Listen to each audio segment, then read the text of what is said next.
मशरक़ वस्ता की लड़ाई अब बरे सग़ीर तक आन पहुंची है और भारत के 38 बहरी जहाज अबनाए हुर्मुज़ पर ईरान ने रोक लिए हैं। इसके साथ ही साथ भारत की इनविटेशन पर आए ईरान के बहरी जहाज को जो तबाह किया गया अमेरिका की तरफ से, और भारत ने ईरान की पीठ में छुरा घोंपा, उसके हवाले से ईरानी वजीर खारजा ने अब यह कह दिया है कि हम उसका बदला लेंगे। नाज़रीन इकराम, अहम तरीन अपडेट्स हैं मशरक़ वस्ता की जंग के हवाले से जो फैलती ही जा रही है।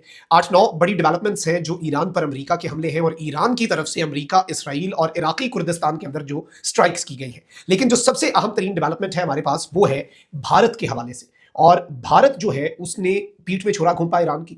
ईरान का एक जंगी बहरी जहाज, पूरे उसमें सेलर्स थे, उनके सीमेन थे उसके ऊपर, और वो भारत की इनविटेशन पे पीस टाइम पे इंडिया गया और उसे किस तरह से इंटरनेशनल वाटर्स के अंदर अमेरिका ने टारगेट किया और इंडिया उनके रेस्क्यू के लिए भी नहीं आया, उनके बाद में बचाने के लिए भी नहीं मैदान में इंडिया कूदा। और अब ईरान ने बदला लेने का ऐलान कर दिया है। मैं सारी डिटेल्स आपके सामने रखूंगा, लेकिन उससे पहले दरखास्त यही है कि हमारे चैनल को रिपोर्ट किया जाता है। रिपोर्टिंग का सरजाइल इस तरह से होगा कि आप इस वीडियो को लाइक करें, एक के बजाय ज्यादा से ज्यादा कॉमेंट्स करें, और हो सके तो इस वीडियो को आपने मुख्तलिफ व्हाट्सएप ग्रुप्स जो है उनमें शेयर भी करना है। नाज़रीन इकराम, जल्दी जल्दी खबरों पर आ जाते हैं। एक जानिब तो ईरान जंग जो है वो फैलती जा रही है। मशरक़ वस्ता के ममालिक के ऊपर भी कुछ नए ताबड़तोड़ हमले ईरान की तरफ से किए गए हैं। अलबत्ता गल्फ स्टेट्स जो है, मिडल ईस्टर्न जो अरब स्टेट्स हैं, वो इस जंग के अंदर शामिल होना अफोर्ड नहीं कर सकते। आलमी मैशत पर भी इसके असरात का जो आगाज है वो हो चुका है। एक तो ईरान की फॉरेन मिनिस्ट्री के जो तर्जुमान है इस्माइल बगाई, उन्होंने यूरोपियन कंट्रीज को और यूरोपियन यूनियन को ये वार्निंग दी है कि अगर वो अमेरिका और इसराइल के अटैक्स जो है ईरान पर, उन पर खामोश रहते हैं तो very soon they will have to pay the price, उन्हें इसकी कीमत चुकानी पड़ेगी। अब इसे क्या एक धमकी कहा जाए, इसे क्या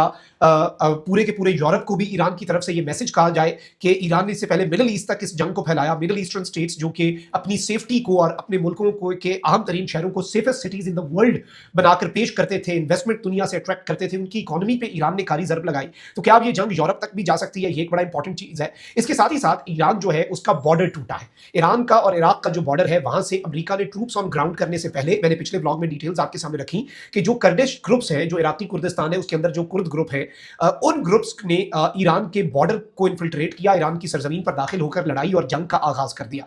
अब ये जो मामला है ना, ये बड़ा पेचीदा और बड़ा परेशान कुन है। ये मामला इसलिए नाज़रीन इकराम परेशान कुन है क्योंकि इस पूरे के पूरे सिनेरियो में इराक और ईरान के बॉर्डर की पट्टी जो है उस पर जो ईरानी फौजें थी उन पर पहले अमेरिका और इसराइल ने स्ट्राइक्स की, और फिर ये इराकी कुर्दिस्तान के जो मुख्तलिफ मलेशिया है, मकामी मुसल्ला गिरोह है, ये अमेरिका की मदद से ईरान के ऊपर हमलावर हुए। अब ईरान ने क्या किया है, ईरान ने इराक के अंदर भी स्ट्राइक्स की है इन कुर्द ग्रुपों के ऊपर, और इसके साथ ही साथ ईरान ने अपनी 19th wave of missiles and drone attacks जो है इसराइल और यूएस एसेट्स जो है मिडिल ईस्ट में, उनके खिलाफ लॉन्च कर दिया। और इस सब के अंदर ईरान की इंटेलिजेंस मिनिस्ट्री ने कंफर्म किया कि इन्होंने सेपरेटिस्ट ग्रुप्स जो अलैदगी पसंद गिरोह है उनके ऊपर भी हमला किया है इराक के अंदर। फिर इसके साथ ही साथ इसराइल के अंदर जो है वो भी बड़ी तादाद के अंदर सायरन बजे हैं। और अब लेटेस्ट डेवलपमेंट ये है कि यूएई की डिफेंस मिनिस्ट्री ने ये कहा है कि एक मिसाइल और 6 ड्रोन जो है वो मुल्क के अंदर आकर गिरे हैं। ये एक बड़ी चीज है क्योंकि देखिए रोजाना की बुनियाद पे दर्जनों मिसाइल्स और ड्रोन जो है वो मिडिल ईस्टर्न कंट्रीज उन्हें फजा में ही इंटरसेप्ट करके डिस्ट्रॉय कर रही है, लेकिन उनका ग्राउंड पे गिरना ये इंपैक्ट होता है कि वो आकर लगे हैं, उन्होंने आकर तबाही मचाई है। तो यूएई की डिफेंस मिनिस्ट्री ने कहा है कि एक मिसाइल और 6 ड्रोन अब से कुछ मिनट पहले वहां पर आकर गिरे हैं।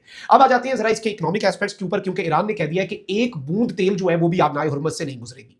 और अबनाए हुर्मुज़ के अलावा दीगर जो अमेरिकी वेसल्स हैं, बताया जा रहा है कि इस गुजरगाह के अंदर जो ईरान की नेवी की रेंज में है उन पर ईरान स्ट्राइक्स और उन पर ईरान हमले की कोशिश भी कर रहा है। That is the only reason Donald Trump ने कहा है कि हम ईरान की जो नेवी है उसे मुकम्मल तौर पर कंप्लीटली वाइप आउट करने का मंसूबा रखते हैं, हम इनकी नेवी को मुकम्मल तौर पर खत्म कर देंगे। अब ये कोई छोटी मोटी बात नहीं है। अब अनसर्टेनिटी है तेल की कीमतों के हवाले से। इवन पाकिस्तान के अंदर बड़े हंगामी इजलास चल रहे हैं, दुनिया के अरब ममालिक जो है, वेस्ट यूरोप, ये सब लोग जो है ये सर पकड़ के बैठे हुए हैं।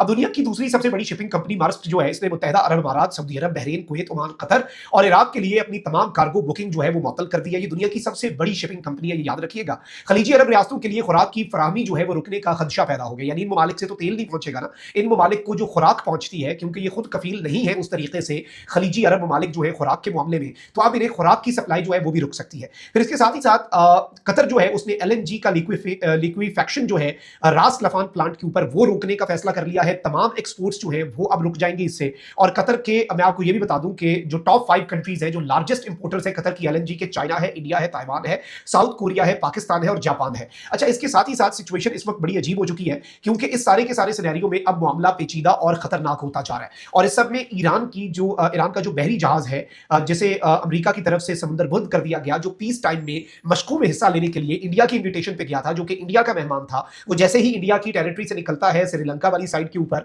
वहां पर आकर उसके ऊपर स्ट्राइक हो जाती है। और अब बाद ईरानी वजीर खारजा ने कहा कि अमेरिका ने बगैर किसी वार्निंग के इंडियन बहरिया के मेहमान ईरानी जहाज को तबाह किया। अब ये जो ईरान के वजीर खारजा की स्टेटमेंट है, इसमें उन्होंने कहा है कि हम पर हमला करने वाले और हमारे इन नेवी के अफसरान और पर्सनल को मारने वाले और हमारे इस जहाज को समुद्र बुर्द करने वाले अपने इस फैसले पर पछताएंगे।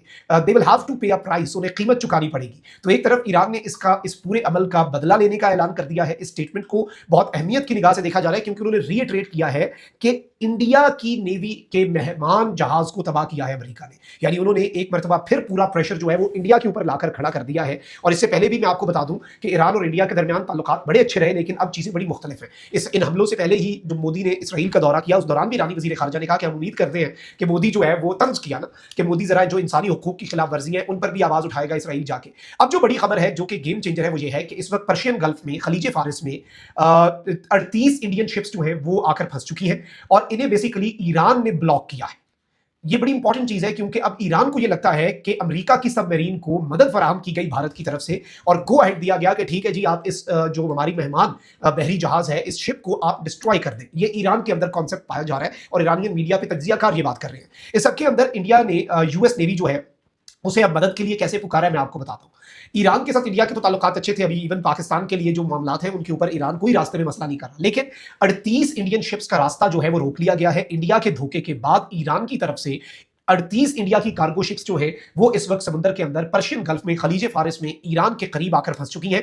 और इस सब के अंदर ये बताया जा रहा है कि इंडिया की नेवी ने यूएस नेवी से राब्ता किया है कि भाई ट्रंप ने कहा था कि मैं सिक्योरिटी भी प्रोवाइड करूंगा और मैं यहां से कश्तियां निकलवाऊंगा। तो अब वो कह रहे हैं यूएस नेवी को कि आप आके हमारी मदद करें, यहां से निकलने में हमें मदद प्रोवाइड करें। सो ये भी एक बड़ी आम तरीन चीज है, लेकिन इसमें यह बताया जा रहा है कि there is no response as of yet. कोई रिस्पॉन्स जो है वो उस तरीके से नहीं दिया गया और इसे भी एक बड़ी खबर के तौर पर देखा जा रहा है। और 38 बहरिया के जो जहाज है वो अगर ईरान ने रोकी है, तो अब अगर हम ये कहें कि मशरिक़ वस्ता की जंग जो है वो नई दिल्ली तक आ पहुंची है, तो ये कहना इन वन वे और अनदर यकीन माने गलत नहीं होगा। और हम करीब ईरान जो है वो शायद इंडिया को कुछ मजीद सरप्राइजेस भी दे। ईरान किसी को छोड़ वैसे कोई नहीं रहा, और इस सब के अंदर अगर इंडिया ने ईरान को बैकस्टैप किया तो इंडिया जो है शायद उसके मामले में भी पीछे ना हटे। अपना बहुत ख्याल रखें। अल्लाह निगहबान। पाकिस्तान जिंदाबाद।